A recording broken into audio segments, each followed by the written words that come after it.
Thank you all for joining us today. Today, we're going to be talking with Amanda Austin, Head of Policy and Advocacy at Equal Measures 2030, about the importance and power of data-driven feminist movements. Amanda manages global, regional, and national level advocacy and policy positioning on behalf of Equal Measures 2030, where she works with their partners to connect data and evidence with advocacy and action on gender equality. So thank you so much for joining us today, Amanda.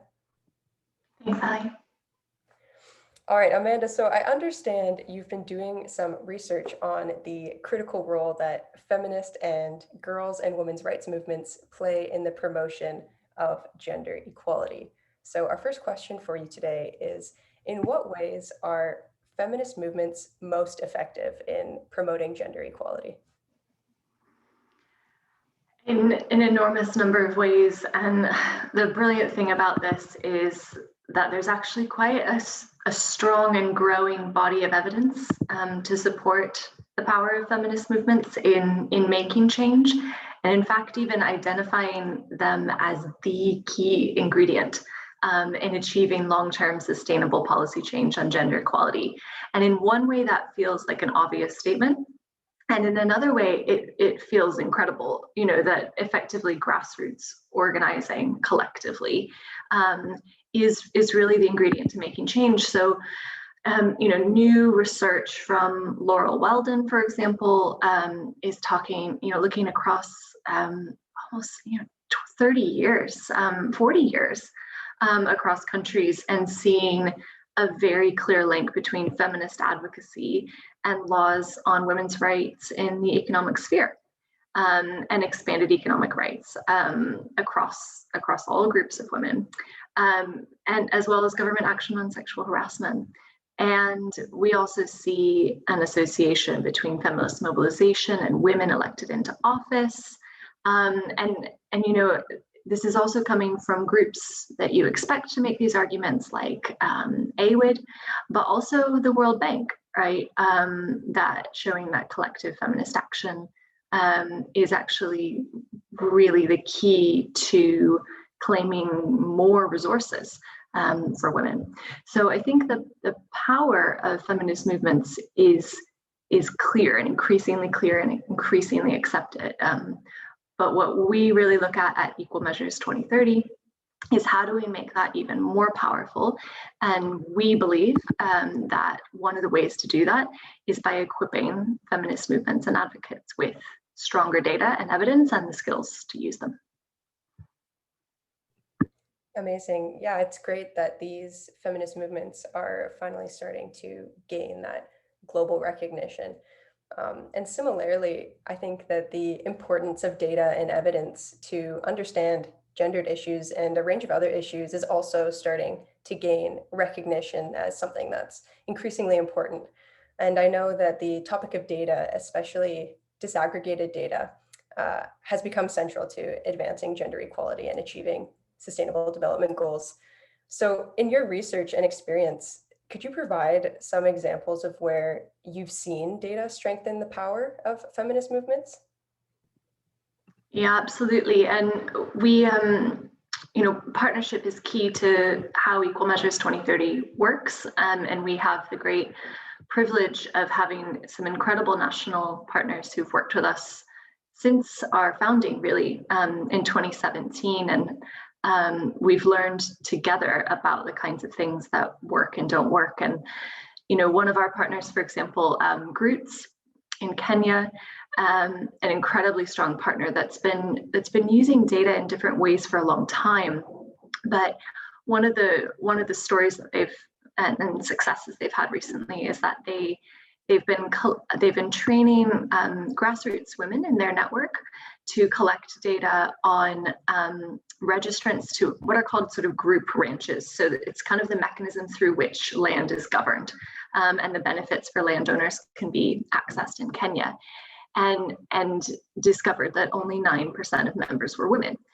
And using that fact, and being able to really put a number on it, not just say, where are the women, or there aren't very many women. No, 9%, an incredibly small number of these landowners and women actually able to access these benefits were women. So using that, they actually went to the ranch chairs, to the local leaders, to advocate and work with local government to raise awareness around land rights that are protected in law, but not actually seen in reality, which is such a common issue we see for gender equality, and should be afforded to women under the Community Land Act.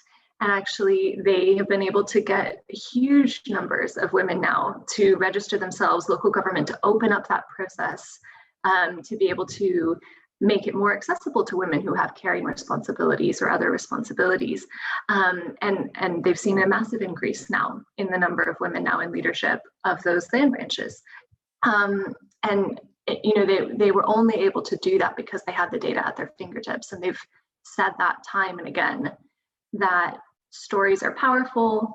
A single person's experience can be powerful, but it's really with those numbers that they see things really click, especially for local government officials.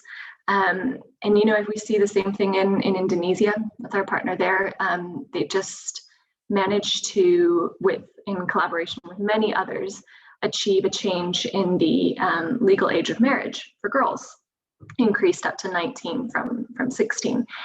And that was largely due to the fact that Kapal Perempuan, our partner there, as well as others, collected data at the local level about child marriage rates, because obviously Indonesia is an enormous country and the rates of child marriage vary hugely in different parts of that country. But they were able to show that actually in some of the areas where they work, like West Sulawesi, actually the number of child marriages, the percentage and the rate is incredibly high. Over half of girls being married under 18 in some of these areas. And it was by being able to really shine a spotlight on that and the associated effects and barriers that those girls then face, being drawn out of education, having health issues, being more likely to have an early pregnancy or complications with that pregnancy, that they were able to lobby the president's office in Indonesia to say, we really need to make this a top priority. And that happened. And I think they really credit the data-driven advocacy they did with that change. Those are both great examples of the power of collecting and accumulating that collective experience. And it's an interesting topic because especially when we're talking about gendered issues such as sexual violence, or like you mentioned, child marriage, it's an interesting topic because that individual experience, someone just telling their individual story, is something that should be taken very seriously, but often it isn't, or it can't be because it doesn't get the reach it needs. So by accumulating those stories and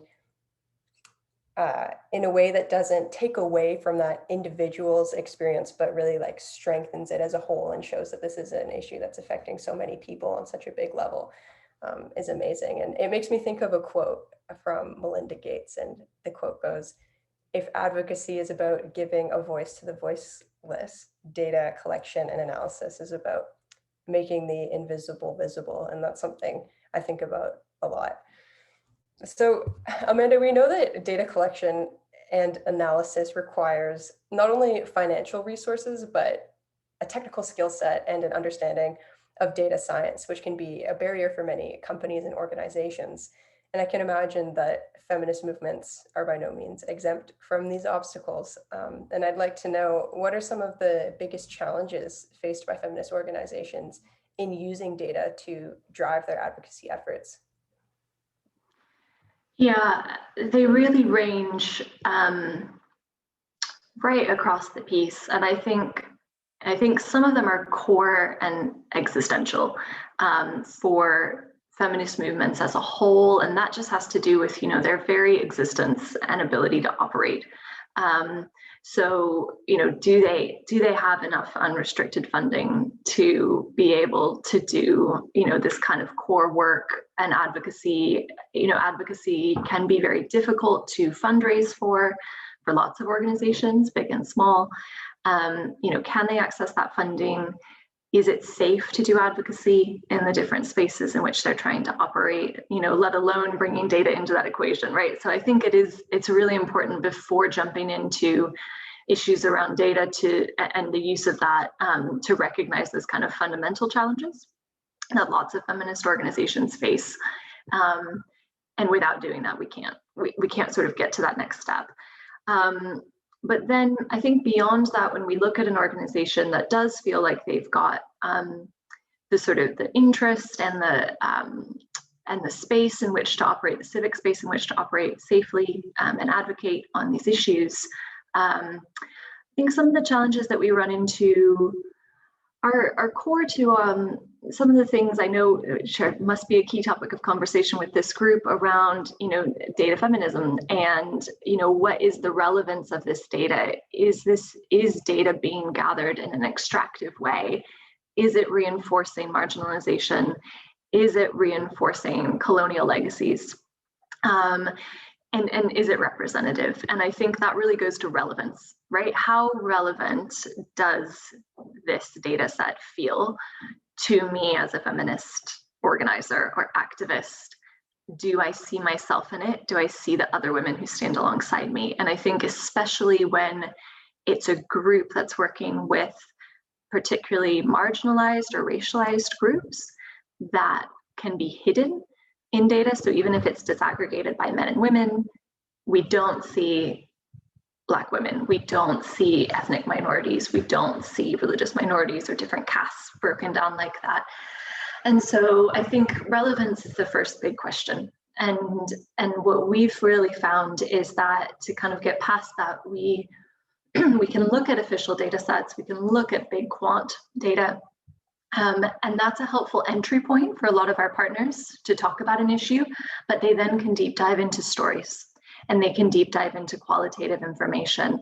And so they almost use quant data as a way to open a door, a way to open a conversation, set a scene, talk about the seriousness and sort of breadth of an issue, but then use that as an opportunity to talk about their own specific expertise, their own specific experience, a particular group that's not represented there, or something like that. And I think that is a way to help data feel more relevant and also still allow them to point out things that aren't being shown in that data. I think in other ways, the other couple of challenges that feminist movements can face in using data are around access, and then around sort of capacity and comfort with data itself. So access, it's no surprise to anyone here that it can be incredibly difficult to get access to a data set in the first place. When you do, it might be 3 years old. And when you do, it might be a giant spreadsheet that is difficult for anyone to weed through, a data scientist or an activist alike, to try to wade through what does that mean? What's this trying to tell me? And where's the key message? And what am I supposed to do with this spreadsheet? And so, I don't think that's always intentional, but I think it's sometimes intentional from data producers to not always provide things as easily as they could. I think that's also linked to capacity of data producers. Some national stats offices are very small, and trying to put things out there is tough. So I think accessing data, knowing where to find it, knowing who to go to is another key challenge. And then I think finally, as I said, the sort of skills and capacity and comfort with using data isn't necessarily a skill set we see frequently in feminist movements. And we did quite a large survey globally back in 2018 of gender equality advocates around their comfort with and use of data. And you certainly see that coming through there, kind of a desire to use it more, a desire to engage, and certainly a recognition of the importance and relevance whilst recognizing the challenges, but not necessarily knowing where to start, right? And knowing exactly, as I said, who to go to, but then even once it's in your hands, how do I find my message here? How do I find my key stat? And then once I find it, how do I package that up into a way that's compelling? And all of those things are the reason why we have developed a sort of data-driven advocacy curriculum, which we adapt and change and really tailor depending on the kind of advocates and learners we're working with. But it really takes you right through the data value chain, from what are data, why do we care, straight through to like, who are the producers, what are the types of biases that might be introduced into data sets, right through to how do we create an infographic. And so we kind of meet advocates where they are and try to help them work through those different challenges that they're going to face. So you've kind of brought up the topic of, relevance of data, access to data, which makes me think of data gaps and missing data, which we know is a big issue in the realm of gender equality and many other issues as well. Because as we've talked about, collecting data is expensive and it requires lots of resources. But one way to fill these gaps is with non-official data. For example, our guests last month on the DFN Lounge from UC San Diego did some amazing research on how big data, such as Twitter data and Google Trends, can help fill gaps where traditional data collection may be lacking and provide unique insights into those gendered issues. So in the context of data-driven feminist movements, what are some of the opportunities and challenges presented by non-official or citizen-generated data? Yeah, I think, there's so many different types of data that can come under this umbrella. And I think each one of them needs sort of unpacking, if you like. And I know you had our lovely colleagues from Data2X here earlier who are such thought leaders in this as well. They're in our partnership of Equal Measures 2030 and such great partners to have. I think if we think about big data, things, for example, that come through social media platforms and things like that, some of the challenges there, of course, are, the representation question, right? So if we're building things off of that, these are going to be people who have access regularly to internet or data packages, and to the devices that allow them to plug into those. And so, I think that from a feminist and sort of inclusion perspective, I think that can be a real challenge, is that you can lose some of the people that are inevitably not going to be captured by some of those big data approaches. But it's important to recognize the diversity there, right? Banks or telecom companies can have a much wider sample sometimes. I think, though, what we have greater experience in and links with our partners on is on citizen-generated data. And I think that we're starting to see some really interesting partnerships where a civil society organization, like Roots Kenya, for example, that we work with, has been working with the Kenya National Bureau of Statistics around time use surveys in order to understand better sort of care burdens, right? And various unpaid work. And I think that what you see is attempts at citizen-generated data on that issue from civil society, and then sharing that with the National Statistics Office can actually motivate that statistics office to take action on that issue by sort of showing what's possible, showing there's interest in it. And of course, sparking an interest potentially from funders as well, which I know has been a key part of that change in Kenya. But we now see KNBS ready to do its first, national time use survey in Kenya. And that's in part due to some of the partnerships with people like Data2X, but also with Roots Kenya, who have been trying to capture an understanding of time use amongst their grassroots women for years now. And there's been a lot of sort of rich learning from that experience that they've been able to share as well with KNBS through that and through their consultative role on the civil society group that KNBS works with. And I think alongside that, you can see the opportunity provided by citizen-generated data too is to capture, again, the people who are going to be lost. Thinking about your invisible people, Ali, the people more likely to be lost in aggregate numbers, So again, more marginalized groups tend to be lost within that, where there aren't even necessarily questions to ask, you know, how a trans woman is experiencing a particular issue. And so I think citizen-generated data can be really helpful in doing a deep dive on a particular group and how they're experiencing an issue, and some of the solutions that they recommend, even on a really small scale. So we saw our partner in India had worked with a number of civil society groups on data-driven advocacy and some data collection approaches. And one of the groups they worked with was a trans rights group. And that group identified that during COVID, trans people within the community were struggling to access some of the emergency support because they didn't have the appropriate identification cards, because they were not necessarily eligible to have those identification cards. And so they weren't able to get the support that was being offered to others. And they went around and did a survey of different trans people within that community in order to understand the breadth of that problem, and use that data then to advocate at very local government level to say, look, at these are the people who are being left out here. This is the way in which you need to change your provisions. And they actually saw success on that. So I think that it can be really impactful, especially when it's looking at that level. I think that the challenges introduced are,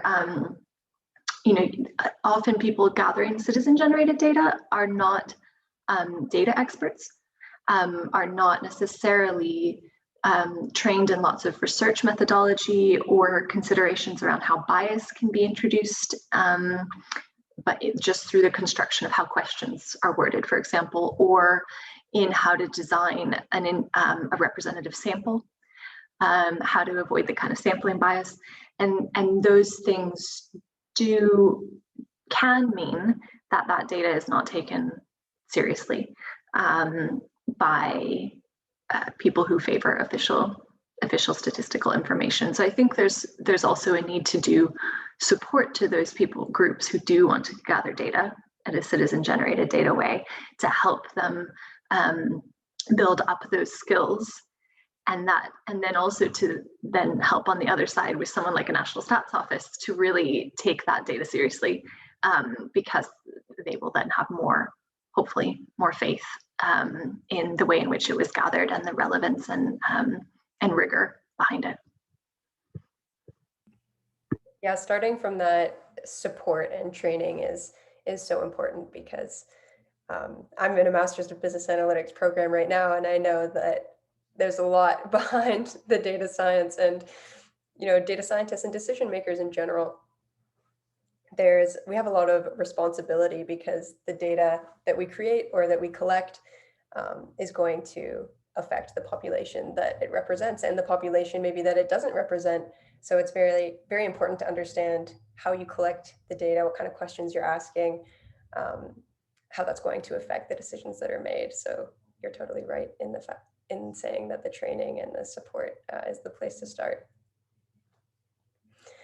So Amanda, you've walked us through the importance and power of data-driven feminist movements, as well as some of the obstacles and challenges that these movements face. But let's leave our audience today with some action items. What actions can stakeholders in this space take to support data-driven feminist movements? Well, it sort of, it depends on what's your sphere, right? What's your sphere of influence? I think that, I think that all of us can do more to try to increase the availability of gender data in the first place.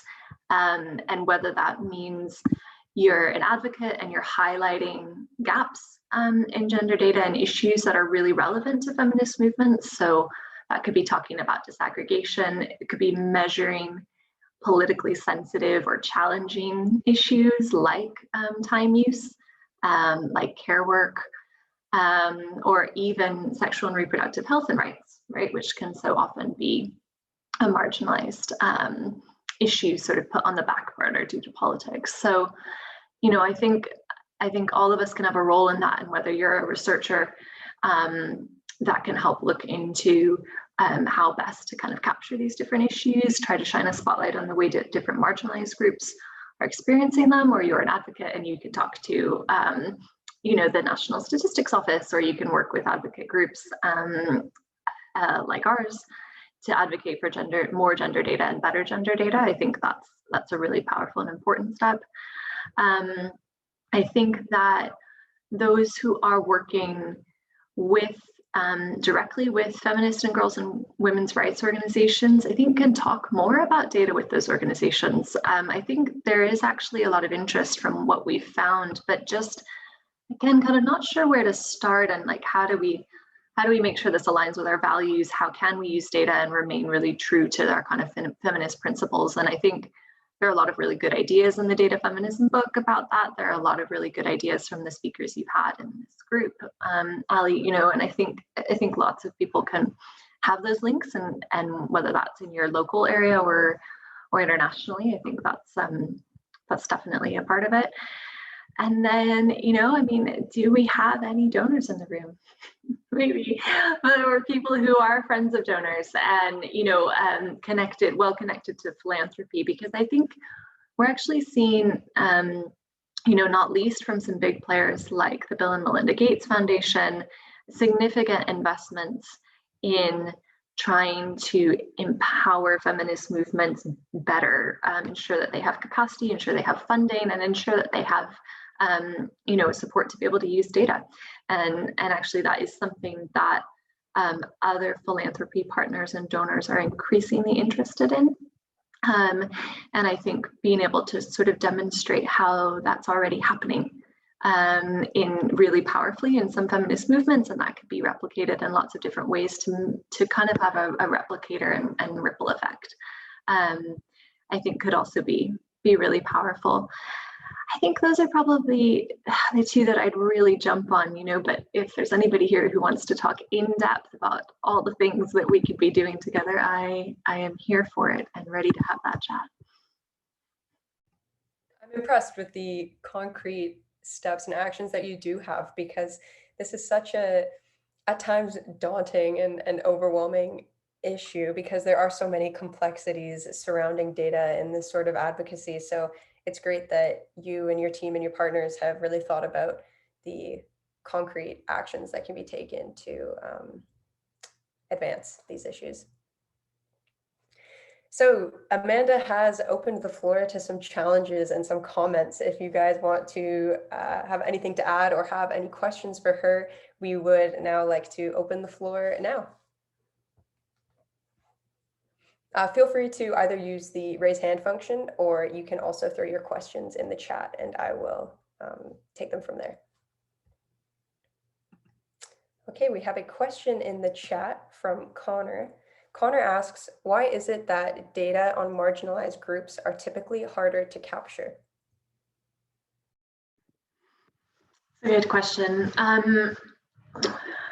For a multitude of reasons. I think sometimes it's not that the data are harder to capture, it's that we haven't asked the right question to be able to identify that that person is from a marginalized group. So if the survey or if the system isn't asking important other characteristics, so if you're only just ticking a box to say if you're male or female, or particularly a forthcoming male, female, or trans, or non-binary, or right, like if it's a really advanced survey, if you're not then asking about other characteristics, then you're not capturing intersecting inequalities or discrimination that those groups might face. And then even if you do that, I think what we've found is that actually in a lot of cases, the data that are published aren't necessarily disaggregated by those other identifying characteristics. So I think sometimes those data actually are there, and you could disaggregate by that. Sometimes it's just that when the data are published, they're not. It's not done in that way. And so I think that's part of it. I think another part of it is that, of course, groups that are more marginalized can be harder to reach, and therefore are simply not included in various different data collection. And you know, a really obvious example of that is thinking about IDPs or thinking about refugees, and the fact that so often they're not captured within civil registration and vital statistics systems, or they don't even have identification cards in the first place, right? And so those kinds of groups can be particularly difficult to capture data about and with. And then I think it's important to be political about it, right? Sometimes data on marginalized groups isn't collected on purpose, and that's because a government or another actor doesn't want to particularly showcase that issue. And data on the crisis with the Rohingya in Myanmar, right? I don't think we would expect the Myanmar government to be collecting data on that particular group, and that's because they don't wish to. So I think there are a lot of different reasons why that can happen, but that's a good question, Connor. Amanda, if you don't mind, if I could add something too. Connor, there's an amazing book called Data Feminism by Lauren F. Klein and Catherine D'Ignazio. It's a great book, and it talks about power structures and how that relates to data. So in today's world, data is often a source of power. And as we've talked about in this lounge and in many of our other lounges, it requires resources and financial resources, especially, to collect that data. So oftentimes big groups such as governments, universities, and big corporations, those are kind of the big three that have those financial resources. Data is often collected on their agenda, and maybe collecting that data on marginalized communities isn't as important to their goals, whether that be profit or whatever they're working towards. So if you're interested in learning more about that, I would highly recommend that book. It's kind of our Bible here at Data Feminism Network. Okay, we have one more hand raised. Heidi, go ahead. Hi, thank you. I want to also put a plug in for that book. It is excellent. Amanda, thank you so much. This has been so wonderful. I've been taking frantic, furious notes. I have a question kind of going on, adding on to Connor's question and your response. Can you share kind of your best practices or your tips for collecting and compiling and managing missing data sets? I'm thinking in particular, I'm in Washington in the United States, and I work with Indigenous communities here around trying to capture data around like birth outcomes and infant mortality. And we do a lot of community-based data collection. So the community is actually collecting their own, but they do need some capacity building around that. But then I'm just thinking, as we have these bigger data sets, and it is funded by a foundation, I would just love to hear your thoughts on best practices for keeping those, sharing those, continuing to add to those, maybe particularly because it is a community-based data collection. I'd love to hear your experience on that. Yeah, so you mean kind of keeping up to date the data sets that you guys are collecting from within the community, sort of year on year in a longitudinal way? Well, that, and also just like best practices for governance and kind of how you manage those missing data sets long term. And I'm thinking of what you just said, where potentially it's data sets that not everyone wants to see those data. And so thinking about how to kind of manage all of that. I'd love to hear your thoughts. Yeah, it's a massive one, isn't it, Heidi? And it's great to hear about that work that you're doing in Washington. I think that what we've seen some success with from, for example, our partner in Colombia. So they work in mostly post-conflict or sort of ongoing conflict, in some cases, areas within Colombia. And they've actually, I think the first question to ask is whether or not the government or a sort of linked government entity is collecting that data in the first place. Because if it may be that they are, and that's what our partner in Colombia found, that actually the local governments were collecting data around, for example, the kind of number of women who were in disappearances or women who were being targeted by armed groups. They just weren't publishing that data. And so they actually used freedom of information requests at quite a large scale, because there is legislation in that allowed them to do these freedom of information requests. And they did it just across the board in all of the different regions and sub-regions that they work in Colombia, and then used that to compile that data and then try to compare it against what their qualitative data was telling them from the actual women themselves. And they use that to start that dialogue. So it was kind of like, well, what do your data say? Oh, interesting. Our data is saying this, and how can we have a conversation, right, about, oh, okay, so what are, what kind of practices are you using then to gather that data? Are there women that are missing because of that? And they use that to foster quite a good dialogue that way. And so I guess if it's trying to kind of start a conversation with an official data producer, that you actually want to kind of pick up and do their data collection better in a way that better reflects the population group that you're working with.